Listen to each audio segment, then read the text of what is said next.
smegenis. Likite su mumis ir po reklamos, nes tada ateis Gintarė ir Rimvydas, o Rimvydas padės mums susiruošti į kelionę. Talpiai susikrauti lagaminą, keliauti tik su rankiniu bagažu, į kurį telpa visi reikalingi daiktai. Tik niekur nepabėkit, pasimatysim netrukus.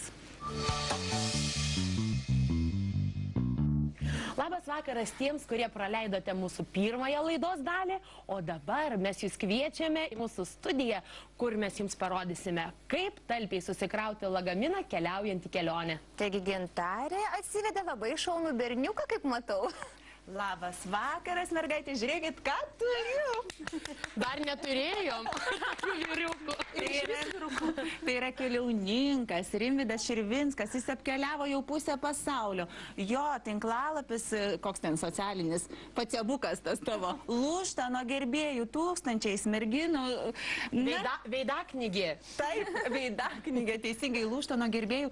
Rimvydai, mes tave norim pasodinti štai čia tarp mūsų. Ir labai paklausinėti daug įdomių dalykų, tu mums papasakosi. Pradžiai pasakyk, ką čia merginos?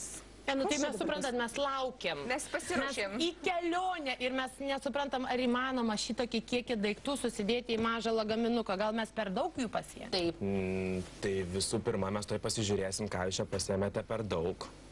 Ar ko reikia, ar ko antra, nereikia? tai susidėti viską įmanoma, tiesiog reikia mokėti ir žinoti kelias gudrybes, kaip tai padaryti. Nes aš, Rimvydai, žinai, visą laiką tokiais atvejais, kai ruošiuosi į kelionę, prisimenu filmus.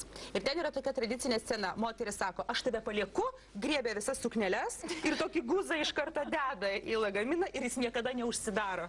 Tai kaip išvengti va štai tokių netvarkingų dėliojimų? Nekartoti situacijų filmuose. Ir tiesiog pasidomėti, kaip galima taupiai susipakuoti savo bagažą. Ir pavyzdžiui, mes turėtume prieš vykdami į kelionę pasidomėti, kokia toje šalyje yra temperatūra, kad žinotume, kokius drabužius krautis. Tai pirmą, ką turėtume padaryti, ar ne? Bet mergaitės, stop, kodėl jūs iš karto jau apie tai, aš noriu dar pakalbinti mūsų svečią. Jis tiek apkeliavęs pusę pasaulio, jūs iš karto jau apie tai. Tokio jaunumo pusę pasaulio apkeliavęs. Tai va būtent. Visą Europą skersai išilgai. Va, papasakok truputėlį mums, paskui jau mes čia susipakuosim visus tos daiktus, kaip Tai nors. ką, tai Kurgi tavo paskutinė kelionė dabar buvo? mano paskutinė kelionė buvo į Barceloną. Vau. Ir tai Skridai, buvo jau plaukei? trečias kartas, kai aš skridau į Barceloną. Jau trečias kartas. Ilgam tu Ne, bet tai išvyksi? pinigėlių reikia turėti, sakyčiau. O kam turėti daug pinigėlių, jeigu galima taupiai susiplanuoti savo atostogas? Kaip tu tai padarai? Įsigyju pigius skrydžius. Medžioji Už bagažą internetą. kiek reikia sumokėti, Keliauju tik su rankiniu bagažu. Tik tai su rankiniu. Tik su rankiniu. Pati pirmoji problema yra tai, ką pasiimti, ką vežtis, ką apsirengti. Nes aš tai susikraunu visą spintą, nesgi neatsidarysi spintos ir neįsimsi kokį niekučią prisiminę. Kaip suprasti, ko prireiks, kaip numatyti, nes va, dabar Rimvydai sakai, kad Gal grįžkim iš planuoji tikrųjų. labai viską, tai reikia, reiškia, labai tiksliai viską žinot, Tai susirašyti. grįžkim prie to pirmo, kurį mes sakėme. Pirmiausia, turime žinoti temperatūrą.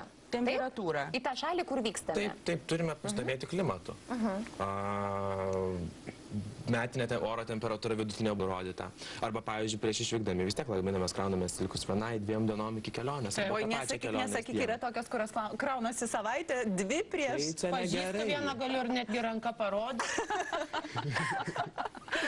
O gal užrašom tą pirmą taisyklę, pasidomėti temperatūrą? Tiesiog žinoti Kad temperatūrą. neprisiklišti nereikalingų rūbų. Ačiū labai. Dabar mūsų štai Jurgutė ruošiasi kelioniai. Dieve, ruošiausi 2 metus. Aš ruošiuosi 10. Parodome, koks mažas lagaminas, štai tik toks. Ir mes čia turime susidėti pusę savo gyvenimo. Ir dar kartą noriu paklausti. Rankinis bagažas nekainuoja, ar ne? Ta Nekainuoja. lagaminėlį, kurį Rankinis mes bagažas. imam į lėktuvą. Ir Taip. galima iki 10 kg. Iki 10, kai kuriuose avialinijose iki 8. O kai kuriuose avialinijose iš vis yra neribojamas, ribojami tik tai matmenys. Tai yra 55 ant 40 ant 20 cm. Ar čia toks ir yra? Tokie išmatavimai. Čia yra toksai lagaminas, kurį galima pasiimti. Taip. Standartinis šitoks, ar ne? Visai nedidelis, netgi sakyčiau mažokas. Gerai, tai nuo ko Bet tu kaip jūs sakėt, taip pusę gyvenimo net ir nereikia krautis į savo lagaminą. Reikia visų pirma apskaičiuoti, keliom dienom keliaujam. Tai čia būtų antra taisyklė. Žinoti, kuriam laikotarpiu išvyksti. Taip? Taip, tas žinoti, kuriam Aišku. Kelionės trukmė. batus pakuojamės, taip. Galim susidėti koines, į batus, tam, kad nebūtų tuščios vietos. Čia dar ir Labai kokį svarbu. lūpdažį ir pudrą įsidėtumėm. Užakcentuokime, kojinių nereikia dėti atskirai, nes tai užims vietos. Galima sukišti į batus. Kokia Prieš tai gudrybė. paklausiu, kadangi mes pirmąją laidos dalį kalbėjom, kad mums reikia sąrašo parduotuviai, ar dedant lagaminą irgi reikia sąrašą susidaryti? Iš tikrųjų reikia. Tačiau pirmą kartą keliaujant lėktuvu arba po ilgos pertraukos, yra labai sunku susidėlioti, ko tau prireiks kelionėje. Ir dažniausiai, kaip aš darau, tai aš grįžęs prieš išvykdamas į kelionę, aš susirašau, kokius daiktus pasiimu, grįžęs iš kelionės, aš pasižiūriu, kurių daiktų aš nepanaudojau tos kelionės metu.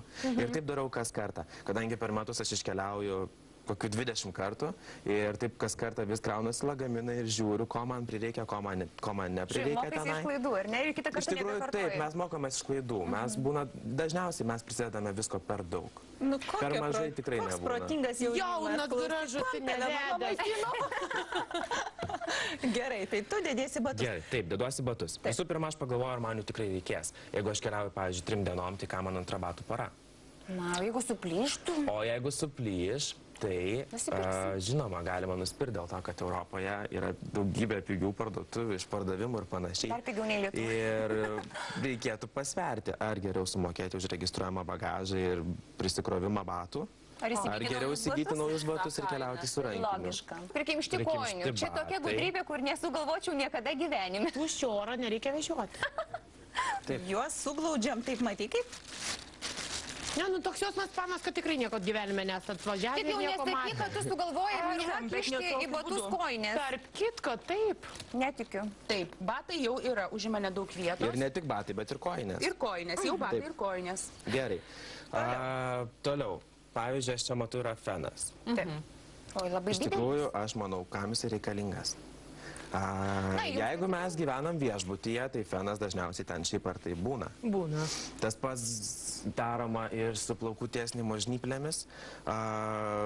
Jeigu mes keliaujame 5, 6 arba keliaujame visą kompaniją, tai mes turėtume susitarti su draugais, kokį daiktą, kuris pasiima. Jeigu plaukų žnyplės mes naudojame ne vieni, o yra dar ir kitų draugų, kurie jas naudoja, tai kodėl mes negalim susitarti, kuris vienas pasiima kokį nors daiktą. Gal tu atsisėsk. Rimai, tai būtų antra taisyklė, Trečia, brangioji taisyklė. Trečia, pasidalinkime daiktais su bendrakeleiviais. Raktai, pavyzdžiui. Mes išvykstame į kelionę, ar ne? Ir mes turime kokius nors garažo raktus. Taip. Kam mums jie reikalingi kelionės metu? O jeigu kas nors ateis ir ras namuose garažo raktus ir paskui įeis į garažą ir išneš viską iš garažo. Tai gal tada pasimkim kartu ir televizorių, ir kompiuterį savo. Nes tikrai gali. Nes tikrai gali išnešti jį.